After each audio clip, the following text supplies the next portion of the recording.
Pemerintah akan mulai melaksanakan program vaksinasi COVID-19 secara nasional Rabu besok. Untuk tahap pertama, tenaga kesehatan akan mendapatkan prioritas untuk mendapatkan vaksin. Lalu seperti apa kesiapan pelaksanaannya dan seberapa efektifkah vaksin yang akan disuntikan nanti? Untuk membahasnya, sudah bergabung lewat sambungan Zoom Dr. Sri Rezeki Hadinegoro, Ketua Indonesia Technical Advisory on Immunization, dan Pandu Riono, pakar epidemiologi dari Universitas Indonesia. Selamat malam Dr. Sri dan selamat malam Pak Pandu. Selamat malam, Mbak Eva. Dr. Sri, bagaimana kesiapan vaksinasi besok, Dok? Besok itu rencananya kan vaksinasi perdana gitu ya namanya ya. Jadi dimulai dengan Bapak Presiden. Jadi akan diselenggarakan di Istana Merdeka. Ya itu di setupnya persis kayak nanti kalau diselenggarakan di Puskesmas, ada meja 1 untuk pendaftaran, meja 2 untuk pemeriksaan, meja 3 untuk vaksinasi, kemudian juga harus di meja keempat ini untuk observasi sebelum selesai. Jadi persis seperti setup untuk besok lusa. Oke, jadi masyarakat bisa mendapat gambaran begitu ya pada saat mereka nanti akan menjalani vaksinasi, kurang lebih bentuknya akan seperti itu. Selain Presiden nanti juga akan ada sejumlah tokoh begitu yang nanti akan mendampingi ya Dok ya? Ya kelihatannya demikian. Oke, memang sengaja dipilih tokoh untuk apa ini Dok? Saya tidak tahu kalau tentang tokohnya siapa, dan mungkin itu belum diumumkan memang. Oke, tapi kalau kemudian kita bicara masalah vaksinasi, gelombang pertama yang akan dilakukan vaksinasi adalah untuk tenaga kesehatan. Apakah ini artinya bisa mengurangi resiko bagi para tenaga kesehatan ini terinfeksi virus COVID-19? Oh ya betul, memang tujuan utama kan mereka ini kan di garda depan ini paling dekat dengan pasien-pasien, jadi paling mudah, paling rentan untuk ketularan kan. Nah ini yang nomor 1 harus kita cegah. Ini bukan hanya di Indonesia, di negara lain juga seperti ini. Jadi pertama adalah nakes, karena mereka juga kalau mereka imun, mereka juga tidak membawa virus itu ke rumah, tidak menularkan pada keluarga, pada orang-orang sekitar, pada pasien. Nah ini kan penting sekali. Jadi tentu memang tujuannya adalah mengurangi penularan dulu. Itu yang nomor 1. Supaya juga menurunkan kematian. Karena kita tahu banyak mereka yang terpaksa meninggalkan kita karena kena COVID yang berat. Banyak tenaga kesehatan yang kemudian gugur begitu ya Dok ya, karena harus berada di garda terdepan di saat menghadapi pandemi ini. Dok, kalau kemudian kita bicara rentetan yang akhirnya Indonesia memulai program vaksinasi COVID-19, kemarin Badan POM mengeluarkan izin penggunaan darurat atau EUA yang mengatakan salah satunya uji efikasi CoronaVac atau vaksin COVID-19 dari Sinovac ini sebesar 65,3%. Nah angka ini kan jauh di bawah beberapa negara lain, kita sebutkan Turki misalnya sampai 90-an, kemudian ada Brazil juga yang 70-an. Apakah ini artinya mengurangi kemanjuran vaksin terhadap warga Indonesia kalau dibandingkan dengan warga Turki dan juga Brazil itu Dok? Sebetulnya enggak begitu ya cara melihatnya ya. Jadi untuk vaksin baru itu harus melengkapi dari keamanan. Nomor 1 keamanan. Kemudian keduanya adakah dia meningkatkan antibodi atau yang kita sebut imunogenisitas. Kemudian baru kita menginjak pada efikasi atau manfaat berapa besar dia itu mencegah penyakit. Jadi kalau kita lihat, saya kira sebelumnya tadi juga ada tayangan dari Ibu Penny dari Badan POM bahwa 65% memang kelihatannya kalau kita lihat persentasenya kecil dibandingkan yang lain. Tetapi kalau kita lihat maknanya, bukan hanya persennya, tetapi kalau 65 mencegah dari 880 ya jauh dari lumayan. Menurunkan insiden, menurunkan angka kejadian, artinya juga menurunkan angka kematian. Nah ini itu bisa dibayangkan menurunkan 60% aja. Itu rumah sakit ini banyak sekali tertolong. Sekarang kita lihat rumah sakit juga hampir chaos begini. Semua penuh. Kemudian juga para medis, para dokter sudah pada lelah sekali.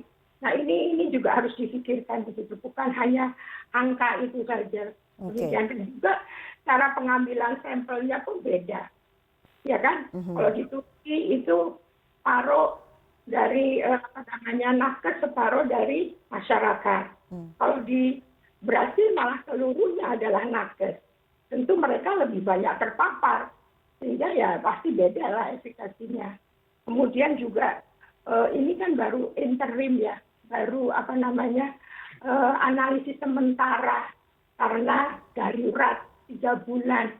Kita perlu pemantauan lebih panjang, mungkin 6 bulan, mungkin 1 tahun. Ini harus diteruskan. Mungkin nanti akan berbeda efikasinya kalau kita lihat jangka yang lebih panjang. Jadi ini semua mempengaruhi angka dari efikasi itu saja. Oke, artinya angka efikasi ini bisa berubah ke depannya begitu ya, Dokter Sri? Ya betul, kita harus sampai selesai. Karena emergency use ini namanya juga darurat ya. Darurat ini harus segera gitu. Tetapi untuk mendapat izin edar dan sebagainya nggak bisa. Kita harus selesaikan dulu penelitian ini. Oke, Pak Pandu, kalau kemudian bicara soal angka efikasi ini yang kemudian menjadi perbincangan juga di masyarakat sebetulnya. Tapi kalau menurut Anda, bagaimana sebetulnya masyarakat harus melihat momentum vaksinasi pertama di Indonesia akan berlangsung besok, Pak Pandu? Ya, jadi efikasi itu betul kata Profesor Sri, bahwa jangan dianggap itu angka mutlak. Ya, jadi itu menunjukkan suatu manfaat. Jadi vaksin ini sudah terbukti bermanfaat. Dan saya perkirakan kalau nanti ini studi itu langsung berlangsung, itu akan mendekati 80%. Sekarang saja kalau kita balik hitungnya berdasarkan rasio risiko, itu artinya yang tidak divaksinasi itu akan 3 kali berisiko untuk terkena COVID dibandingkan yang divaksinasi. Saya lebih melihatnya perspektifnya gitu. Atau yang divaksinasi akan mengurangi risiko terkena COVID sepertiganya. Jadi itu suatu manfaat yang luar biasa sebenarnya. Dan kalau kita perhitungkan dari studi di Brasil sekitar 80% dan studi di Turki 90%, ya kita antara efikasinya saya perkirakan antara 70 sampai 80%. Dan ini yang menurut saya akan jangan ragu lah.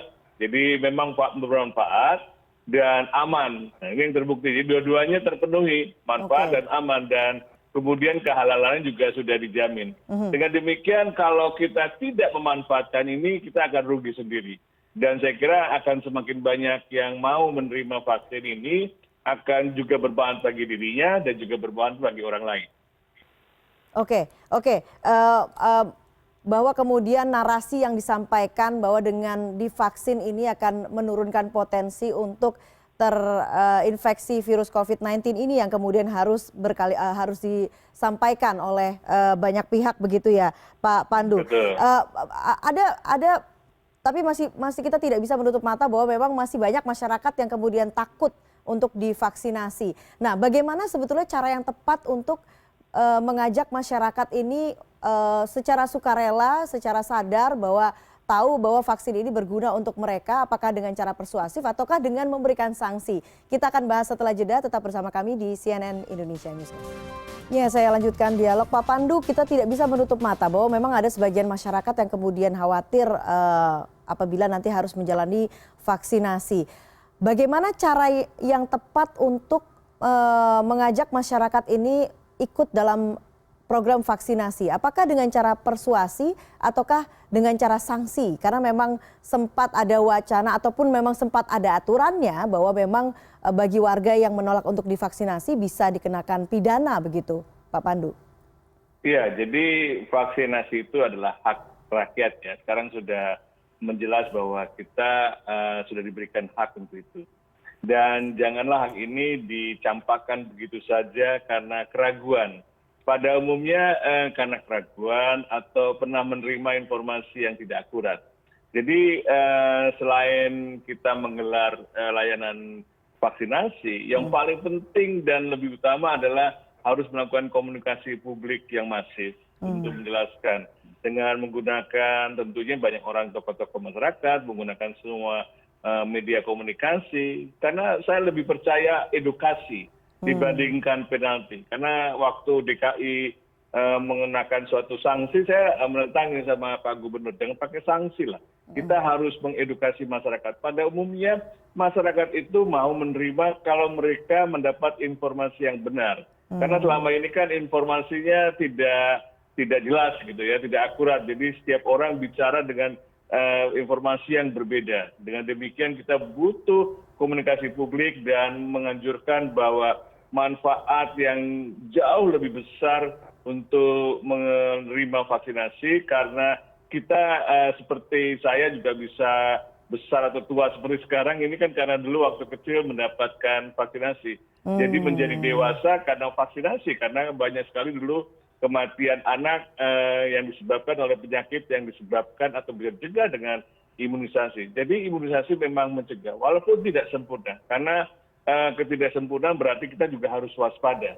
Nah ini menurut saya walaupun nanti ada vaksinasi, tetap kewaspadaan untuk memakai masker itu jangan ditinggalkan, karena butuh waktu untuk seorang menjadi imun dan juga butuh waktu untuk agar semua masyarakat terlindungi kalau sebagian besar menggunakan mengadopsi ini menerima vaksinasi. Jadi vaksinasi itu janganlah dilihat sebagai urusan sendiri, bagi urusan pribadi, tapi adalah urusan semua manusia dan termasuk keluarga kita, tetangga kita, dan semua orang yang kita akan berinteraksi. Jadi janganlah egois untuk menolak begitu saja. Oke, tapi yang kemudian menjadi ketakutan di masyarakat adalah soal efek simpang kalau kemudian disebutkan, karena efeknya tidak selalu terjadi terhadap setiap orang yang divaksinasi. Dr. Sri, kalau kemudian terjadi efek simpang, apa yang bisa dilakukan supaya tidak terjadi efek simpang yang sifatnya fatal begitu? Iya, sebetulnya kita harus melihat dulu ya, vaksin Sinovac ini atau CoronaVac itu isinya apa gitu. Kan isinya adalah virus mati, seluruh virus atau whole virus yang inactivated, artinya dia sudah mati. Kalau mati akan menimbulkan penyakit, itu pertama. Tetapi vaksin inactivated pada umumnya respons membuat kekebalannya itu agak lemah. Untuk memperkuat ditambahkan ada satu zat kimia, aluminium hidroksida, untuk meningkatkan respons imun yang namanya adjuvan. Nah, justru adjuvan inilah yang sering membuat pada suntikan itu bengkak atau merah atau nyeri, itu adalah akibat adjuvan. Bagaimana menghindarinya? Yaitu suntikan untuk inactivated itu harus masuk ke dalam otot. Jadi proses penyuntikannya itu yang harus dipastikan benar begitu ya? Betul, jadi jarumnya jangan terlalu pendek, justru jarumnya harus agak panjang supaya masuk ke dalam otot. Apalagi kalau bapak-bapak atau ibu-ibu gemuk ya, lemaknya tebal begitu, jarumnya itu harus diukur betul dalam otot apa tidak gitu. Jadi satu untuk adjuvan dari inactivated. Jadi sebetulnya efek samping dari inactivated vaksin itu kita sudah kenal, karena sudah beberapa banyak vaksin seperti hepatitis A, rabies itu adalah inactivated, dan kita sudah tahu persisnya begitu apa yang akan terjadi. Paling kalau ada demam, ya demam 1-2 hari dengan tidak terlalu tinggi, atau mungkin pegel-pegel begitu ya, tapi tidak pernah menjadi berat. Jadi sebetulnya kekhawatiran ini boleh khawatir, tapi jangan berlebihan begitu. Oke, apa yang harus disiapkan masyarakat kalau kemudian nanti akan menjalani vaksinasi? Saya kira persiapannya. Yang penting siap mental ya kalau orang dewasa, karena sebetulnya orang dewasa itu takut jarum, ya kan? Beda dengan anak-anak, belum jawab apa kan dia udah ketakutan sama jarum. Jadi bukan takut sama suntik, isinya sebetulnya. Jadi kita harus sadar betul, kita harus takut pada penyakitnya, jangan takut pada vaksinasi, gitu loh. Efek sangat-sangat minimal, sangat-sangat kecil, sangat-sangat jarang. Kalau kita takut sama COVID-nya kan, bisa lihat sendiri sekarang kenyataannya begitu. Jadi ini agak terbalik begitu. Tetapi kita tetap berhati-hati. Maka setelah nanti suntikan, jangan langsung pulang. Kita observasi dulu 15 menit sampai 30 menit. Untuk apa? Melihat reaksi yang segera terjadi apa? Apa pusing, apa nyerinya berlebih pada tempat suntikan, atau mungkin kok berdarah terus keluar nggak berhenti karena mungkin ternyata dia punya kelainan darah yang dia tidak tahu. Itu semua kita mesti observasi. Saya kira demikian. Oke, Pak Pandu, selain kemudian ada masyarakat yang khawatir tentunya dengan efek simpang dari vaksinasi ini, juga ada sebagian masyarakat yang kemudian mulai bicara soal merek vaksin yang digunakan dan mulai mencari-cari vaksin sendiri. Menurut Anda, baiknya seperti apa sih supaya program vaksinasi nasional ini bisa berjalan efektif? Apakah memang dilakukan oleh pemerintah saja ataukah memang sudah mungkin perlu untuk dibuka bagi pihak swasta dan secara sukarela melakukan sendiri begitu? Ya, saya kira keputusannya sudah final ya. Waktu pertama kali dulu ada opsi berbayar.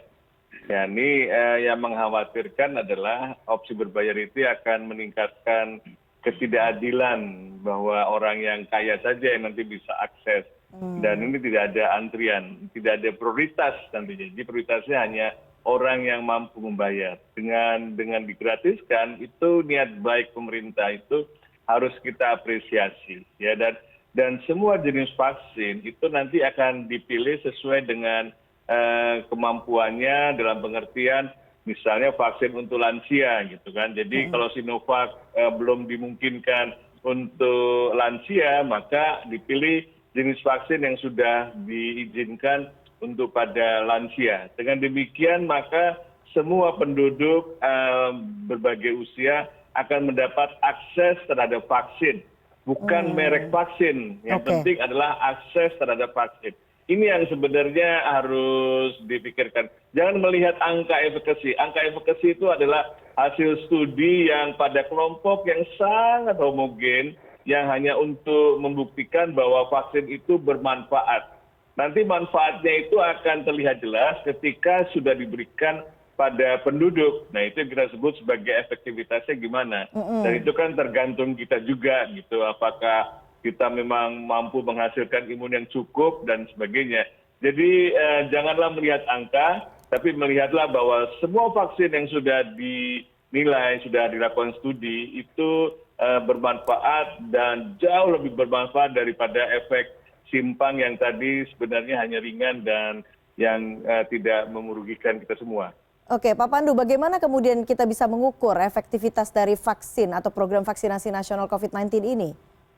Ya, jadi efektivitasnya nanti kan kita melihat apakah kejadian infeksinya menurun atau tidak.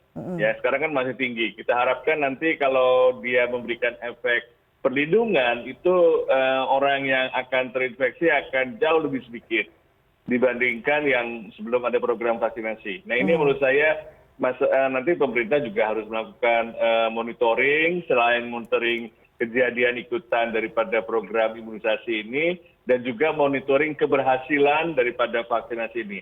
Dan juga memonitoring sebenarnya kalau ada hal-hal yang masih kurang berkenan di masyarakat karena mungkin lagi adanya atau antriannya atau dan sebagainya.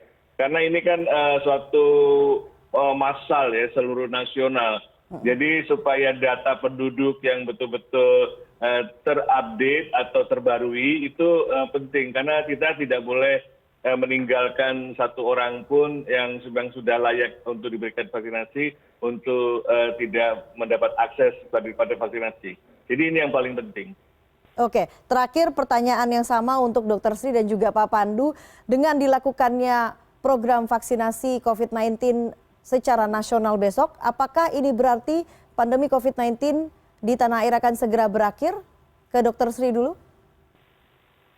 Ya, itu optimis kita demikian. Tetapi itu kan perlu waktu ya. Kita kan sudah hitung-hitungan tuh ya, Pak Menkes sudah hitung-hitungan 70% dari populasi itu akan mencapai yang namanya kekebalan komunitas atau herd immunity. Nah itu kan harus mencapai 181 juta rakyat kita baru diimunisasi. Dan itu perlu waktu, tidak bisa dalam 1-2 bulan. Ditargetkan kan kemarin oleh Pak Menkes mungkin 15 bulan. Sampai Pak Presiden, kalau bisa 12 bulan begitu. Jadi berarti memang masih jangka panjang. Jadi nanti pelan-pelan kita bisa lihat kalau memang efektivitasnya baik si vaksin ini. Paling enggak menurunkan kematian dulu. Menurunkan angka kejadian. Baru nanti transmisi, baru menghilangkan virus yang terjadi alam ini. Itu tidak bisa sekaligus, jadi pelan-pelan. Jadi selama ini tidak boleh lepas dari protokol kesehatan, itu adalah kuncinya. Jadi sambil kita memberikan vaksinasi, tetap jaga jarak, cuci tangan, pakai masker, itu tidak bisa ditawar lagi. Dan harus digalakkan. Jadi jangan lupa, jangan menganggap begitu vaksinasi langsung gantung masker katanya. Gantung masker. Gantung maskernya bersama-sama seluruh dunia. Karena kalau bisa ini bersama-sama kita menghentikan pandemi ini. Bukan hanya di negara kita sendiri. Saya kira demikian. Oke, Pak Pandu? Ya, jadi mencapai herd immunity itu tujuan jangka panjang. Yang kesalahan yang kita lakukan selama ini seakan-akan herd immunity itu akan mudah dicapai. Jadi dengan demikian seharusnya vaksinasi hanya satu cara dari sekian banyak cara yang kita harus tetap perkuat, testing, pelacakan, isolasi, dan mendorong perilaku penduduk untuk mengurangi risiko dengan 3M. Dan vaksinasi itu tambahan daripada kegiatan yang kita akan lakukan untuk mengendalikan pandemi. Jadi tujuannya adalah mengendalikan pandemi. Tujuannya adalah untuk menekan angka reproduktif rate-nya. Jadi angka reproduktif dari penularan itu kita turunkan sekarang masih di atas 1 menjadi di bawah 1. Dan kita dari tim FKNU sudah membuat suatu skenario-skenario bagaimana caranya supaya herd immunity itu kita bisa capai secepat-cepatnya dengan memilih kategori tertentu dan sebagainya. Karena kalau kita menggunakan satu skenario saja, itu akan sulit dicapai. Apalagi kalau mengatakan kita harus mencapai herd immunity. Tidak, kita tidak akan mencapai herd immunity dalam waktu singkat. Itu tujuan jangka panjang. Tujuan jangka pendek adalah menekan atau mengendalikan pandemi. Oke, setidaknya kita harapkan program vaksinasi ini menjadi pintu masuk begitu ya terhadap momentum-momentum baru, rekor-rekor baru, tapi rekornya bukan tertinggi jumlah penularan vaksin, jumlah penularan pasien COVID-19, tapi terendah begitu ya jumlah penularan pasien COVID-19 di tanah air. Dr. Si dan juga Pak Pandu Riono, terima kasih atas ulasannya di malam hari ini di CNN Indonesia Newscast. Selamat malam.